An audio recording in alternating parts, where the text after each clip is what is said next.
Hi friends, Bhushan GS classes में आपका स्वागत है। आज का हमारा टॉपिक है हमारे राष्ट्रपिता महात्मा गांधी पर। महात्मा गांधी ने भारत में कई आंदोलन चलाए। आंदोलन चलाने के बाद भारत से अंग्रेजों को निकाल फेंका और भारत को स्वतंत्र भारत बनाया। उसके बाद इन्होंने जाकर के दक्षिण अफ्रीका में भी अभियान चलाया और वहाँ से अभियान चलाने के बाद जब वो भारत आते हैं और जब 1917 में वह अपना पहला आंदोलन चलाते हैं और वहीं से स्टार्ट होता है हमारा गांधी युग। गांधी युग का जो दौर चलता है वह चलता है 1917 से 1947 तक, भारत के आज़ाद तक। तो आइए आज हम महात्मा गांधी के बारे में विस्तार से देखेंगे और इनके बारे में हम जितने भी क्वेश्चन एग्जाम में आते हैं उन सभी को भी देखेंगे कि क्योंकि एग्जाम में महात्मा गांधी के बारे में काफ़ी क्वेश्चन पूछे जाते हैं कि गांधी युग का जो दौर चलता है उसके बाद इनके आंदोलन के बारे में कई इंपॉर्टेंट जो क्वेश्चन बनते हैं उसको भी हम देखेंगे। तो आइए हम देखते हैं। इनका जो जन्म होता है वह 2 अक्टूबर 1869 को इनका जन्म होता है। पोरबंदर जो एक जगह है गुजरात में, वहाँ पर इनका जन्म होता है 2 अक्टूबर 1869 को। उसके बाद इनके पिता का नाम था पिता करमचंद गांधी और माता जो थी वो पुतलीबाई गांधी थी। इनके पिता के ये चौथे पत्नी के पुत्र थे गांधी, और इनके पिता जो थे वो पहले ही 3 शादी कर चुके थे। जो चौथी शादी किए थे वो थी पुतलीबाई और इन्हीं के पुत्र थे, पुतलीबाई के पुत्र थे महात्मा गांधी। उसके बाद देखते हैं जब महात्मा गांधी करीब 13 वर्ष के थे तभी उनकी शादी होती है कस्तूरबा गांधी से। उस वक्त कस्तूरबा गांधी जो थी वो भी 13 वर्ष की थी। 13 वर्ष के गांधी जी थे और 13 वर्ष की कस्तूरबा गांधी थी, और इन्हीं का जब विवाह होता है तो ये दोनों लोग 13 वर्ष के थे। अल्प ही आयु में इनकी विवाह होता है। उसके बाद यह पढ़ाई करने जो है जाते हैं 1889 में जाते हैं इंग्लैंड, वहाँ पर बैरिस्ट्री की पढ़ाई करने जो आते हैं 1891 में। इसके पहले जो अपने इंटर तक हाई स्कूल ये सब पढ़ाई किए थे वो थे हम गुजरात में राजकोट में किए थे। उसके बाद मुंबई में, यहाँ पर वो जो हाई स्कूल इंटरमीडिएट पढ़ाई किए थे। उसके बाद वो गए थे 1889 में इंग्लैंड में, वहाँ से वो बैरिस्ट्री जो है वकालत करने गए थे। उसके बाद जब वहाँ से आते हैं तो उन्हें दक्षिण अफ्रीका से एक बुलावा आता है। जो दादा अब्दुल्ला एक मुसलमान थे, वहाँ से जो है अब्दुल्ला साहब बुलाते हैं गांधी को, जो 1893 में दक्षिण अफ्रीका में वहाँ पर कोई मुकदमा लड़ने के लिए बुलाते हैं और दक्षिण अफ्रीका जो जाते हैं 1893 में गांधी जी। उसके बाद जाने के क्रम में उनके साथ कुछ घटना होती है। जो डाबर से प्रोटेरिया के बीच में एक स्टेशन पड़ता है जिसका नाम है मेरिन्सबर्ग।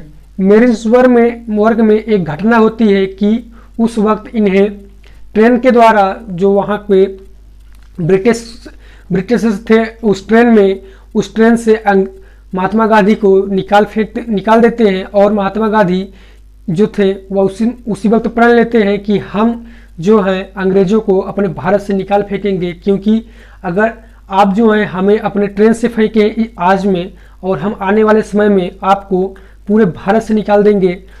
क्योंकि उस वक्त जो था गोरे काल का जो काफ़ी भेदभाव चल रहा होता है, और महात्मा गांधी भी जो थे एक सावले व्यक्ति थे, और यही सब कारण था कि उनको जो ट्रेन से उतार देते हैं और महात्मा गांधी प्रण ले लेते हैं कि जब तक हम आपको भारत से निकाल नहीं फेंकेंगे तब तक हमारा जो है प्रण पूरा नहीं होगा। वहीं से ठान लेते हैं, और वहीं से ठानने के बाद जो आगे का कार्यकाल करते हैं उसको भी देखते हैं। तो जब मेरिन्सबर्ग में उन्हें उतार दिया जाता है, उसी को हम रेल कांड के नाम से जानते हैं। जब महात्मा गांधी को 1893 में ट्रेन से उतार दिया जाता है ब्रिटिशर्स के द्वारा, वहीं पर वह जो प्रण लेते हैं उसी को हम रेल कांड के नाम से जानते हैं। उसके बाद वो जब जाते हैं दक्षिण अफ्रीका में जाने के बाद वहाँ पर जो थे दादा अब्दुल्ला उनका केस देखते हैं। उनका केस देखने के बाद वहीं पर वो 1894 अगले ही साल एक नटाल इंडियन कांग्रेस की एक स्थापना करते हैं। नटाल इंडियन कांग्रेस जो है वह स्थापना करते हैं दक्षिण अफ्रीका में 1894 में। उसके बाद वहाँ पर स्थापना करने के बाद वह फिर से कई बार वो जो थे भारत आ जा चुके थे। उसके बाद जब वो फिर जाते हैं एक बार 1903 में वह फिर गए दक्षिण अफ्रीका में, और वहाँ पर वो दक्षिण अफ्रीका में जो है द इंडियन ओपिनियन एक अखबार जो है वो अखबार का वहाँ पर प्रचलन करते हैं, वहाँ पर इसका जो है स्थापना करते हैं। उसका नाम था द इंडियन ओपिनियन अखबार का स्थापना करते हैं जो दक्षिण अफ्रीका में 1903 में। उसके बाद 1904 में वो फिनिक्स आश्रम जो है वहाँ पर वो स्थापित करते हैं 1904 में। उसके बाद फिर क्या करते हैं कि 1906 में वह प्रथम सत्याग्रह आंदोलन चलाते हैं, जो 1906 में प्रथम सत्याग्रह आंदोलन जो है महात्मा गांधी के द्वारा चला जाता है दक्षिण अफ्रीका में। उसके बाद करते क्या है कि 1909 में वह हिंद स्वराज एक पुस्तक लिखते हैं वहीं पर दक्षिण अफ्रीका में, जिसका नाम था हिंद स्वराज। या एक पुस्तक लिखी जाती है 1909 में महात्मा गांधी जी के द्वारा। उसके बाद जब यह वापस आते हैं भारत में, जो 9 जनवरी 1915 को, इस वक्त का जो दौर था वो उनका दक्षिण अफ्रीका का, ये समय जो था वो दक्षिण अफ्रीका का है। इसके बाद जब वह भारत वापस आते हैं, जो 9 जनवरी 1915 को भारत आते हैं, और इसके बाद वह जो है दक्षिण अफ्रीका में नहीं जाते हैं। और जो आते हैं भारत में, इसी के जो 9 जनवरी 1915 को आते हैं, 9 जनवरी को ही हमारा जो है प्रवासी दिवस के रूप में मनाया जाता है। जो प्रवासी दिवस मनाया जाता है वह 9 जनवरी को मनाया जाता है, जब महात्मा गांधी वापस आते हैं दक्षिण अफ्रीका से। उसी दिन से हम जो हमारे देश में मनाया जाता है वह प्रवासी दिवस जो है 9 जनवरी 1915 से मनाया जाता है। उसके बाद यहाँ पर आते हैं तो उनके जो राजनीतिक गुरु थे वो थे गुरु गोपाल कृष्ण गोखले। एग्जाम में कई बार पूछा गया है कि महात्मा गांधी के राजनीतिक गुरु का क्या नाम था, तो वो था गुरु गोपाल कृष्ण गोखले। जब महात्मा गांधी वापस आते हैं 1915 में, यह दौर था प्रथम विश्व युद्ध का। जो प्रथम विश्व युद्ध चलता है 1914 से 1918 तक, जो महात्मा गांधी आते हैं 1915 में, इस वक्त जो है युद्ध का आरंभ हुआ है, युद्ध चल रहा होता है, और पहुंचते हैं जो भारत में। उसके बाद दक्षिण अफ्रीका में इतने कार्य किए थे कि काफ़ी वह प्रचलन हो गए थे, काफ़ी वह मशहूर हो चुके होते हैं, क्योंकि जो दक्षिण अफ्रीका में इतना काम करने के बाद तो प्रचलन तो होंगे ही। उसके साथ ही साथ जब वो आते हैं भारत में, तो भारत में जो है ब्रिटिश जानते हैं कि यह व्यक्ति जो है यह काफ़ी पढ़ा लिखा इंसान है, काफ़ी समझदार व्यक्ति है, तो उनसे मिलते हैं और उनसे कहते हैं कि आप जो है हमारे सेना में, ब्रिटिशर्स में, आप अपने युवाओं को, भारतीय जो युवा हैं उनको दीजिए और हमारे इस युद्ध में वो हमारा साथ दें। उसके बाद जब हम युद्ध जीत जाएंगे, युद्ध जीतने के बाद हम आपके भारत को छोड़ देंगे। और इस तरह से वो लोग उनसे अपना जो है ऐसा विचार स्पष्ट करते हैं कि हम आपके भारत को छोड़कर चले जाएंगे, वादा करते हैं। लेकिन फिर करते क्या है, महात्मा गांधी वो मान जाते हैं कि ठीक है, हम अपने युवाओं को देंगे आपको, आपके आर्मी में, और आप जो है युद्ध करिए और अंत में हमारे भारत को छोड़ दीजिएगा। लेकिन जब भर्ती करते हैं, भर्ती करने वाला सर्जेंट कहा जाता है महात्मा गांधी को, जब वह प्रथम विश्व युद्ध में भारतीय के युवाओं को देते हैं उस समय, तो जो थे अंग्रेज जो थे और जो भारतीय, उसमें कांग्रेस काफ़ी प्रचलन में था, क्योंकि कांग्रेस का जो स्थापना हो चुका था 1885 में ए ह्यूम द्वारा, वो भी काफ़ी उस समय प्रचलन में चल रहा था। और उसके जो नेता थे वो लोग भी, और जो ब्रिटिश थे वो लोग भी कहते हैं महात्मा गांधी को भर्ती करने वाला सर्जेंट की संज्ञा देते हैं महात्मा गांधी को। उसके बाद महात्मा गांधी जो थे वह 1916 में जो है साबरमती आश्रम की स्थापना करते हैं गुजरात में। साबरमती आश्रम कहाँ है, तो गुजरात में है। इसके पहले हम देखे हैं कि वो 1914 में फिनिक्स आश्रम की स्थापना कर चुके हैं, जो कि दक्षिण अफ्रीका में। और जो गुजरात में इंडिया में कर रहे हैं वह साबरमती आश्रम की स्थापना करते हैं 1916 में। 1916 में वह जब इसकी स्थापना करते हैं, उसके बाद उन्हें 1917 में चंपारण सत्याग्रह, जो ये सत्याग्रह है चंपारण का सत्याग्रह, यह काफ़ी प्रचलन है। एग्जाम में कई बार पूछा गया है कि सत्याग्रह जो है कब से कब तक चला था। जो 1917 में सत्याग्रह में जो बिहार के, पटना बिहार के एक जो थे वहाँ के व्यक्ति रामचंद्र शुक्ल द्वारा जो है महात्मा गांधी को अपने यहाँ लेकर जाते हैं। वहाँ पर लेके जाने के बाद उनसे जो है कहते हैं कि हमारे बिहार, हमारे पटना में जो है 3 कठिया प्रणाली चल रही है। 3 कठिया प्रणाली जो है वहाँ पर चल रही होती है। ये 3 कठिया प्रणाली क्या थी कि इसमें जो है 1/3 भाग, जो 3/20 भाग जो है उनको नील की खेती करना होता है।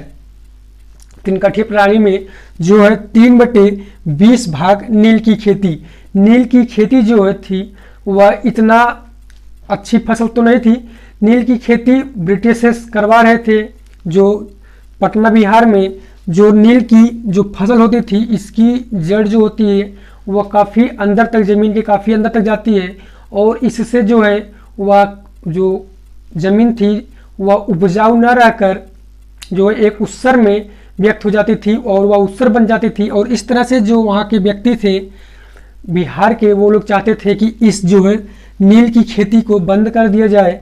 और ब्रिटिशर्स जो थे वह यह नहीं मानते थे, वह जो है उनसे जबरन यह सब नील की खेती करवाते थे। और जब यह देखते हैं रामचंद्र शुक्ल की जो एक व्यक्ति है, महात्मा गांधी जो है वह काफ़ी प्रचलन में है, और इन्होंने जो है दक्षिण अफ्रीका में कई सारे आंदोलन चलाए हैं, उसमें सफलता प्राप्त की है। वह तुरंत पहुंचते हैं जो गांधी जी के पास और उनसे निवेदन करते हैं कि आप हमारे साथ हमारे बिहार में चलिए, और बिहार में चलने के बाद हमारी स्थिति को देखिए और हमारी सहायता करिए। और फिर वह पहुंचते हैं जो है बिहार में, पटना में, और वहीं पर वो चंपारण सत्याग्रह जो है चलाते हैं, जो 1917 में यह चलाते हैं। उसके बाद जो है अंग्रेज मान जाते हैं सत्याग्रह चलाने पर कि अंग्रेज उस समय जो ज़्यादा ध्यान नहीं देते, क्योंकि वह समझते हैं कि 3 कठिया जो है नील की खेती बंद करने से हमारा तो कोई नुकसान होगा नहीं, और वो लोग मान जाते हैं और जो है नील की खेती करना बंद करवा देते हैं। उसके साथ साथ वहाँ पर लगान पे भी काफ़ी अच्छा आरक्षण उनको मिलता है।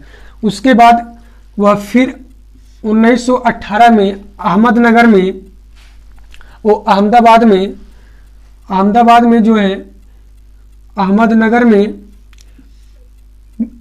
में थे मिल मजदूर।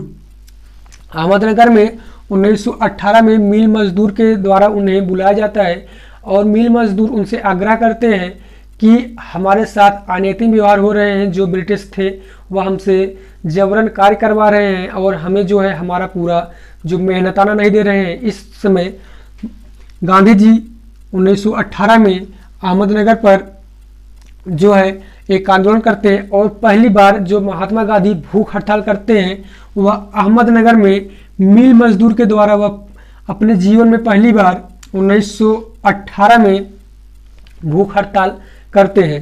उसके बाद फिर 1918 में खेड़ा आंदोलन, खेड़ा एक जगह है, ये भी एक किसान के द्वारा वहाँ पर किया जाता है, जो उन पर कर ज़्यादा देना पड़ता था, उससे वह जो है वहाँ पर आंदोलन करते हैं। खेड़ा जो है यह गुजरात में है। खेड़ा आंदोलन जो करते हैं गुजरात में खेड़ा है, वहाँ पर 1918 में या किसानों के द्वारा वहाँ पर आग्रह करने पर पहुँचते हैं और एक फिर से आंदोलन करते हैं, जिसका नाम पड़ता है खेड़ा आंदोलन, और उसमें भी इनकी विजय होती है, इन्हें जो है विजय की प्राप्ति होती है। उसके बाद फिर आते हैं 1919 में और 1922 में खिलाफत आंदोलन चलता है। इसका नेतृत्व तो नहीं करते, इसके जो कार्यकर्ता थे वो शौकत अली उसके भाई थे। 1919 में एक दौर था जो 13 अप्रैल 1919 को जलियांवाला बाग हत्याकांड अमृतसर में हुआ था, उसमें जो था कि जनरल डायर द्वारा जलियांवाला बाग में करीब 1000 आदमी को 10 मिनट के अंदर जो है गोलियों से मरवा दिया गया था। और उसी समय आया था रॉलेट एक्ट। रॉलेट एक्ट जब भारत आया था तो रॉलेट एक्ट का सब विद्रोह कर रहे थे, क्योंकि रॉलेट एक्ट जो था वह अंग्रेजों के द्वारा यहाँ पर लाया गया था। वह एक ऐसा कानून था, उस कानून के द्वारा ना तो नो अपील नो दलील नो, उसमें जो था नो अपील नो दलील और नो वकील, इससे कि किसी भी व्यक्ति को जब चाहे जहां से गिरफ्तार अंग्रेज कर लेते, उसको गिरफ्तार करने के बाद उसमें जो है ना तो आपसे कुछ वकील काम कर पाएंगे, ना आप अपील कुछ कर सकते हैं। इस तरह के जो उनका कानून था, उसका वो कानून आने के बाद जब भारतीय उसका विद्रोह करने लगे तो उसी के अंत में जो है 1919 में जलियांवाला बाग हत्याकांड होता है। और जलियांवाला बाग हत्याकांड होने के बाद जो था आता है असहयोग आंदोलन, जो आया था रॉलेट एक्ट। रॉलेट एक्ट को महात्मा गांधी ने काला कानून के नाम से भी पुकारा था कि यह एक काला कानून है जो हमारे लिए काफ़ी हानिकारक होगा और इसका हम विद्रोह करेंगे। उसी विद्रोह में जो 1919-1922 तक जो चलता है खिलाफत आंदोलन, इसके साथ साथ जो तुर्की में उस समय ब्रिटिशर्स का काफ़ी ज़्यादा यहाँ पर प्रभाव था, दक्षिण अफ्रीका से लेकर तुर्की तक। यहाँ पर जो तुर्की के खिलाफ जो वहाँ पर होते हैं खलीफा एक सुल्तान हुआ करते थे मुसलमानों के, उन पर काफ़ी अत्याचार किए थे ब्रिटिशर्स ने। और वही उसी के जो है अत्याचार से जो खिलाफत आंदोलन हुआ था, यह शौकत अली जो थे एक मुस्लिम थे वह करते हैं, और उसका नेतृत्व जो उनका जो साथ देते हैं वो देते हैं महात्मा गांधी खिलाफत आंदोलन में। यह आंदोलन चलता है 1919 से लेकर 1922 तक। उसके बाद जब जलियांवाला बाग हत्याकांड होता है, जलियांवाला बाग हत्याकांड होने के बाद महात्मा गांधी आते हैं असहयोग आंदोलन। असहयोग आंदोलन का अर्थ क्या है कि हम जो है भारतीय के जो उनकी नौकरी कर रहे हैं उनका नौकरी नहीं करेंगे, उनके द्वारा जो बनाए जा रहे हैं वस्त्र, उनका वस्त्र का प्रयोग नहीं करेंगे, या इस तरह से कि हम जो है उनके अंग्रेजों के द्वारा जितने भी कार्य हैं उनको त्याग देंगे, ऐसा उनका मानना था। और यही था हमारा असहयोग आंदोलन जो 1920 से 1922 तक चलता है। इसे महात्मा गांधी ने जो है अप्रैल में ही इसका असहयोग आंदोलन का नेतृत्व किया था, लेकिन उस समय वह लागू ना हो सका। यह लागू हुआ था दिसंबर 1920 में नागपुर कांग्रेस अधिवेशन में। नागपुर कांग्रेस अधिवेशन में दिसंबर 1920 को यह लागू होता है असहयोग आंदोलन। और असहयोग आंदोलन जब चल रहा था उस समय एनी बेसेंट जो थी वह इसे कहती है मूर्खतापूर्वक विरोध, कि जो महात्मा गांधी है यह मूर्खतापूर्वक विरोध कर रहे हैं ब्रिटिशर्स का, क्योंकि आप जो है ब्रिटिशर्स का जो उनकी नौकरी नहीं करेंगे, उनके वस्त्र फूंक देंगे, कई अन्य तरह के जो है उनका विरोध इस तरह से करेंगे, इस तरह से आपका ही नुकसान होगा। और जो है एनी बेसेंट जो थी वह मूर्खतापूर्वक जो है ये विरोध करने का दर्जा देती है असहयोग आंदोलन को। स्टार्ट में जो था जब यह असहयोग आंदोलन स्टार्ट होता है उस वक्त जो थे मोतीलाल नेहरू और चित्तरंजन दास, ये लोग भी एनी बेसेंट के साथ थे और महात्मा गांधी का वो लोग समर्थन नहीं कर रहे थे। लेकिन बाद में जब देखते हैं कि यह काफ़ी तेज़ी से चल रहा है, कि जो असहयोग आंदोलन है वह काफ़ी सफलतापूर्वक दिखाई दे रहा है, तो बाद में वो लोग आ जाते हैं फिर से महात्मा गांधी के पास और मिल जाते हैं। लेकिन एनी बेसेंट जो थी वह नहीं आई थी। एनी बेसेंट को जानते होंगे कि होम रूल की स्थापना जो किए थे वह एनी बेसेंट ने की थी। उसके बाद जब 5 फरवरी 1922 को एक कांड होता है जिसे हम चौरी चौरा कांड के नाम से जानते हैं। यह चौरी चौरा कांड जो था यह गोरखपुर में हुआ था। गोरखपुर में होता क्या है कि 5 फरवरी 1922 के उस रात में जो थे 21 जो थे कांस्टेबल और एक जो था सिपाही था, एक सिपाही को एक रूम में बंद करके जो है भारत के नागरिकों द्वारा जला दिया गया था। उसमें 21 जो थे सिपाही थे, 21 जो थे कांस्टेबल और जो एक था वो एसआई था। इसमें एक एसआई और 21 कांस्टेबल उस जो थे गोरखपुर में जेल में उस थाने में बंद करके जो भारत के नागरिकों थे उनको वहीं पर जला दिए, जिसका नाम पड़ा चौरी चौरा कांड। यह कांड हुआ था 5 फरवरी 1922 को। यह कांड होने के बाद जो थे महात्मा गांधी वह समझ चुके थे कि जनता जो है वह काफ़ी भड़क चुकी है और आगे ऐसा न हो कि वह जो है विद्रोह कर दे और काफ़ी हद तक विद्रोह फैल जाए और ब्रिटिशर्स जो है वह ऐसा न हो कि हम पर ही गोली मार दे, हमारे जो जनता पर काफ़ी अत्याचार करे। और इस तरह से वह 11 फरवरी 1922 को असहयोग आंदोलन जो है उसे वापस ले लेते हैं। वह कहते हैं कि हम असहयोग आंदोलन को वापस ले रहे हैं, हम जो है इस तरह से विद्रोह आप नहीं करेंगे, क्योंकि वह देखे थे कि जो 1857 की क्रांति हुई थी उस क्रांति में हमारे भारत के जो वीर थे उनका क्या हाल हुआ था। इस तरह से वह जानते थे कि हम जो है अहिंसा से ही आपका जो है सामना करेंगे, हिंसा से नहीं, क्योंकि हम जानते हैं कि हम आपसे अगर हिंसा करेंगे तो हम मारे जाएंगे। और इस तरह से उन्होंने 11 फरवरी 1922 को असहयोग आंदोलन को वापस ले लिया। और यह वापस लेने के बाद जो थे चित्तरंजन दास और मोतीलाल नेहरू फिर से इनका जो है विद्रोह करते हैं कि आपने यह गलत किया है, और वो लोग स्वराज पार्टी की स्थापना करते हैं मार्च 1922 को। यह पार्टी की स्थापना होती है इलाहाबाद में, यूपी इलाहाबाद में स्वराज पार्टी की, और इसके जो संस्थापक थे वो थे चित्तरंजन दास और मोतीलाल नेहरू। इसके साथ ही साथ जब यह 11 फरवरी को बंद करते हैं महात्मा गांधी, उसके बाद इनको 13 मार्च 1922 को ब्रिटिशर्स द्वारा गिरफ्तार कर लिया जाता है महात्मा गांधी को, और गिरफ्तार करने के बाद उन्हें 6 साल की सजा सुना दी जाती है। उनको सजा सुनाने के बाद जो थे ब्रिटिशर्स जानते थे कि अगर हम महात्मा गांधी को अंदर कर देंगे तो जो एक काफ़ी जनता के दिल में जो आग चल रही है, जो लोग काफ़ी ज़्यादा क्रोध में है, वह शांत हो जाएंगे। और इस तरह से जब महात्मा गांधी को 6 साल की सज़ा सुनाई जाती है तो महात्मा गांधी जेल में जाने के बाद वह काफ़ी चतुर व्यक्ति थे।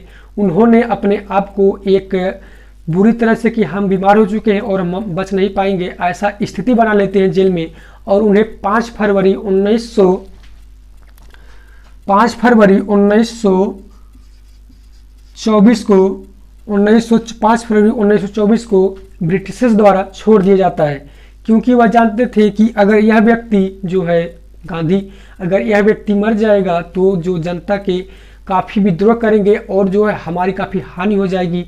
और वो लोग महात्मा गांधी को 5 फरवरी 1924 को छोड़ देते हैं। उसके बाद जब इनको छोड़ा जाता है तो वह फिर से आ जाते हैं कहाँ पर, अपने आंदोलन पर। और यहाँ पर आने के बाद वह देखते हैं कि जो स्वराज पार्टी है वह चल रहा होता है, चित्तरंजन दास और मोतीलाल के द्वारा बनाया गया था इलाहाबाद में। उसके बाद यह गांधी और दास द्वारा समझौता होता है, गांधी और चित्तरंजन दास द्वारा समझौता होता है 1924 में, और जो स्वराज पार्टी है इसको बंद कर दिया जाता है। उसके बाद महात्मा गांधी करते क्या है कि यह सविनय अवज्ञा आंदोलन चलाते हैं, जो 1930 से 1931 तक एक क्रम में और दूसरे क्रम में 31 से 34 तक चलता है, लेकिन इसका कार्यकाल जो जाना जाता है वह 1930 से 1934 तक। इसमें महात्मा गांधी जो थे वह 1930 में 11 सूत्री मांग जो करते हैं, उस समय जो लॉर्ड इरविन था वह ब्रिटिशर्स का जो गवर्नर था हमारे भारत में, वह लॉर्ड इरविन था, उससे यह 11 सूत्री मांग करते हैं 1930 में। और जो इरविन था वह इनकी मांग को नहीं मानता है। उसके बाद ये जो है महात्मा गांधी या डांडी मार्च जो है डांडी यात्रा करते हैं, जो 1930 में 12 मार्च 1930 को यह एक डांडी मार्च एक निकालते हैं, जिसमें नामक कानून तोड़ा गया था, उसको निकाले थे। डांडी मार्च 1930 में जो 12 मार्च चलता है या 6 अप्रैल 1930 तक जो है 24 मील की यात्रा करके 78 जो थे उनके सहयोगी थे उनके साथ यह निकाले थे।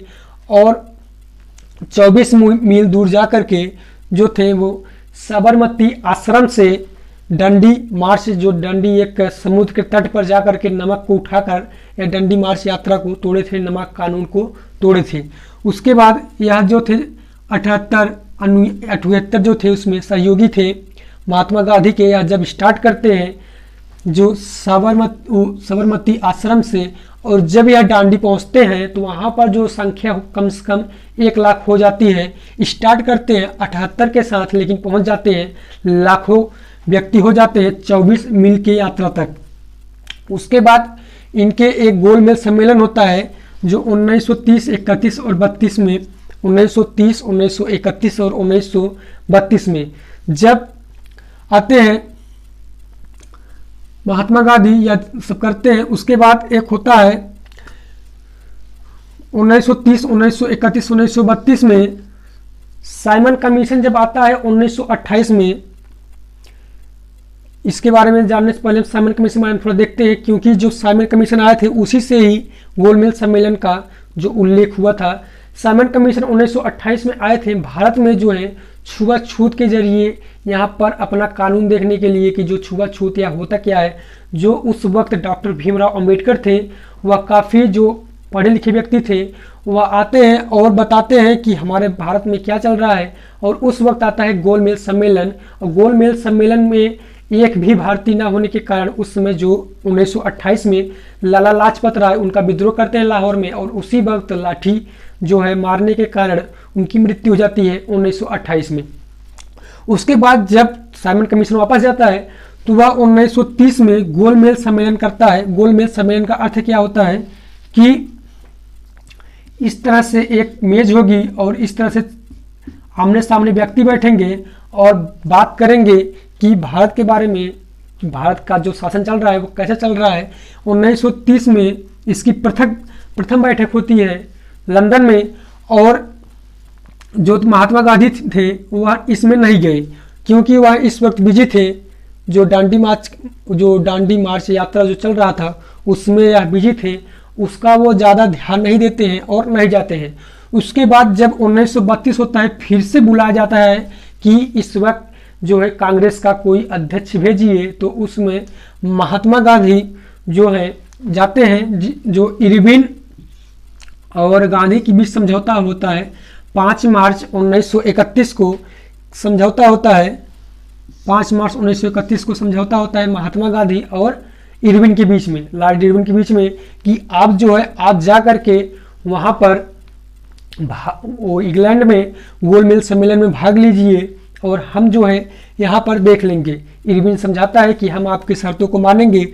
उसके साथ साथ गांधी जी ने कहा कि हमारे जो आप जवानों को बंद किए, हमारे जो आपके जो विद्रोही थे उसको जो बंद किए उनको छोड़ दीजिए। और इस तरह से कई शर्तों को मनवा लेते हैं महात्मा गांधी, और इरविन जो है मान जाता है और वह 1931 में भाग लेते हैं गोलमेज सम्मेलन में। गोलमेज सम्मेलन जाने के बाद वहाँ पर देखते हैं कि जो डॉक्टर भीमराव अम्बेडकर थे वह इन तीनों भाग में, जो 1930, 1931, 1932 में, वह तीनों में भाग लिए थे। और जब वह देखते हैं कि अम्बेडकर ने किस तरह से जो है तीनों में भाग लिए हैं और प्रस्ताव अपना रख रहे हैं दलितों को लेकर, पिछड़े वर्गों को लेकर, और जो अंग्रेज थे वह भी चाहते थे कि जो छुआछूत का प्रथा है इसका अंत हो जाए, और अम्बेडकर भी। और जब गांधी पहुंचते हैं देखते हैं तो वह जो है समझ जाते हैं, और फिर वह बुलाते हैं अम्बेडकर को 26 सितंबर 1932 को, जब यह बैठक होती है जिसे हम पूना पैक्ट के नाम जानते हैं। यह पुणे में जो है महात्मा गांधी और डॉक्टर भीमराव अम्बेडकर के बीच एक बैठक होती है जो 26 सितंबर 1932 को। इस बैठक में जो आरक्षण दिया गया था दलितों को, इसी बैठक में दिया गया था कि हम समझौता कर लेते हैं पूना पैक्ट में। 26 सितंबर 1932 को जो है पूना पैक्ट होता है गांधी जी के बीच और डॉक्टर भीमराव अंबेडकर के बीच। उसके बाद होता है 1932 में, जब 1939 से लेकर 1945 के बीच में जो चल रहा होता है द्वितीय विश्व युद्ध, और द्वितीय विश्व युद्ध में भी जो ब्रिटिश थे वह फिर से मांग कर रहे हैं गांधी जी से कि आप जो है अपने युवाओं को दीजिए और इस युद्ध में, और हम इस बार आपके देश को छोड़ देंगे। लेकिन महात्मा गांधी ने इस बार जो है मानने से इनकार कर दिया कि हम जो है आपकी बात को नहीं मानेंगे। और वह 8 अगस्त 1942 को जो है भारत छोड़ो आंदोलन का नारा लगाते हैं। महात्मा गांधी ने भारत छोड़ो का आंदोलन लगाया 8 अगस्त 1942 को। जो है जब यह लगाते हैं उस वक्त इन्हें गिरफ्तार कर लिया जाता है महात्मा गांधी को, और गिरफ्तार करने के बाद उन्हें आगा खां पैलेस जो पुणे में है, आगा खां पैलेस पुणे में है, जो 8 अगस्त 1942 को यह आंदोलन चालू होता है उसके 2-3 दिन बाद जो है महात्मा गांधी को गिरफ्तार कर लिया जाता है। महात्मा गांधी के साथ साथ जो थे कांग्रेस के कई कर्मचारियों को भी गिरफ्तार कर लिया जाता है, और उसके साथ ही महात्मा गांधी ने करो या मरो का नारा दिया था। महात्मा गांधी एक ऐसे व्यक्ति थे जो अहिंसा परमो धर्मा कहकर अपना जो है समय व्यतीत करते हैं, लेकिन अंत में जो करो या मरो का नारा देते हैं, क्योंकि वह जान गए थे कि जब अब नहीं तो कभी नहीं होगा। क्योंकि जो प्रथम विश्व युद्ध होता है उसमें ब्रिटिश से कमजोर पड़ जाते हैं, लेकिन यह सहयोग कर देते हैं। इस तरह से जब वो द्वितीय विश्व युद्ध होता है और इसमें जो थे गांधी जान जाते हैं कि अगर हम इनकी अब मदद करेंगे तो ये हमें कभी नहीं छोड़कर जाएंगे, और यही एक मौका है कि इस युद्ध में भी हम भी इनका सहयोग न दें, इनसे आंदोलन करें और हम अपने आप को आज़ाद करा सकते हैं। महात्मा गांधी ने करो या मरो का नारा दिया था भारत छोड़ो आंदोलन में। उसके बाद देखते हैं जब महात्मा गांधी की मृत्यु होती है 30 जनवरी 1948 को, जो इनको मार दिया जाता है नाथूराम गोडसे के द्वारा। 30 जनवरी 1948 को जो है महात्मा गांधी को गोली मार दिया जाता है नाथूराम गोडसे के द्वारा।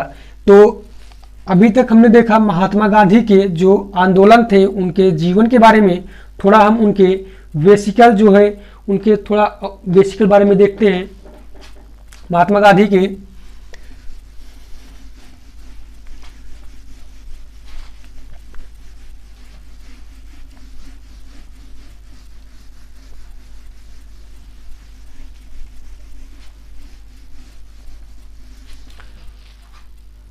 महात्मा गांधी का पूरा नाम था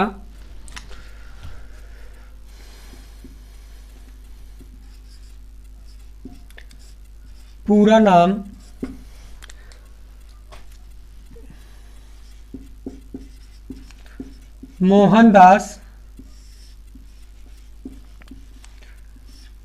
करमचंद्र गांधी। इसको आप याद रखेंगे कि महात्मा गांधी का पूरा नाम क्या था, मोहनदास करमचंद्र गांधी। मोहनदास जो नाम था वह उनके पिता का था। अपने पिता के नाम से ही वह जो थे, पहले परंपराओं में था कि अपना नाम जो है पिता के नाम से रखा जाता है, उसी से महात्मा गांधी ने अपने नाम में मोहनदास करमचंद्र गांधी के नाम से रखा। तो इनके हम जो है पुत्र की बात करते हैं। महात्मा गांधी के पुत्र जो थे वो थे हरिलाल। इनका जन्म होता है 1888 में, और जो दूसरे पुत्र थे वो थे हरिलाल। उसके बाद दूसरे पुत्र का नाम था मणिलाल। इनका जन्म होता है 1892 में। उसके बाद जो तीसरे पुत्र थे उनका नाम था रामदास। इनका जन्म होता है 1897 में, और जो चौथे पुत्र थे वो थे देवदास।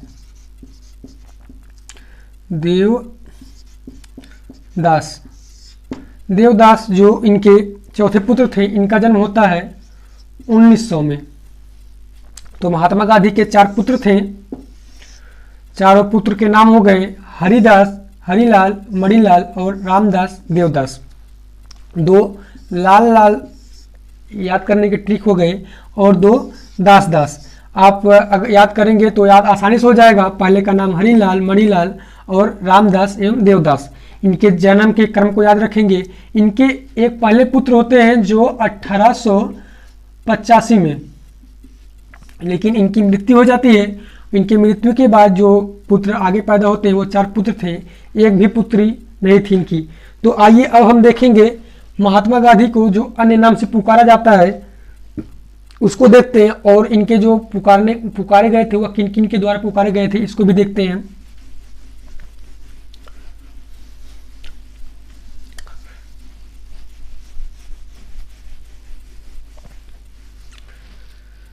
महात्मा गांधी को राष्ट्रपिता के नाम से भी जानते हैं, उपनाम, इनके हम उपनाम देखते हैं।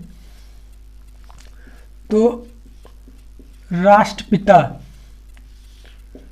राष्ट्रपिता महात्मा गांधी को किसने कहा था? तो वो कहे थे सुभाष चंद्र बोस। सुभाष चंद्र बोस के द्वारा इन्हें राष्ट्रपिता कहा गया था। उसके बाद इनको जो थे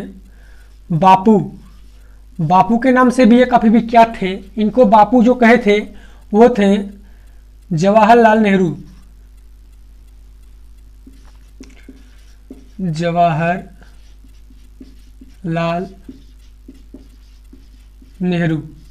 नेहरू साहब ने इन्हें बापू के नाम से संबोधित किया था। उसके बाद इन्हें जो महात्मा के नाम से भी इन्हें जाना जाता है। महात्मा किसने कहा था? तो वो रविन्द्रनाथ टैगोर ने कहा था। रविंद्रनाथ टैगोर, इसको याद रखेंगे, काफी इंपॉर्टेंट है, एग्जाम में कई बार पूछा भी गया है कि महात्मा की उपाधि किसने दी थी? तो वो रविन्द्रनाथ टैगोर ने कहा था। उसके बाद राष्ट्रपिता सुभाष चंद्र बोस, बापू जो थे कहे थे वो जवाहरलाल नेहरू कहे थे। उसके बाद इनकी जो शिष्या थी, शिष्य जो थी वो थी मीराबेन। इनकी शिष्या का नाम है, जो शिष्य थी इनकी वो थी मीराबेन। और इनकी जो पर्सनल एक डॉक्टर थी जिसका नाम था, डॉक्टर जो है वो पर्सनल डॉक्टर थी, उसका नाम था सुशीला। इसको याद रखेंगे कि इनके जो पर्सनल डॉक्टर थी इनका क्या नाम था?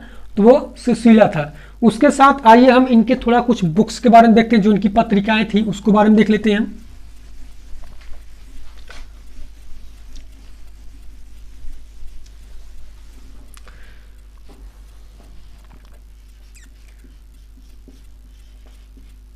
पत्रिकाएं, महात्मा गांधी के एक पत्रिका का नाम है हरिजन, यह तो काफी प्रचलन है, जानते होंगे आप कि इनकी जो हरिजन हो गया। और एक था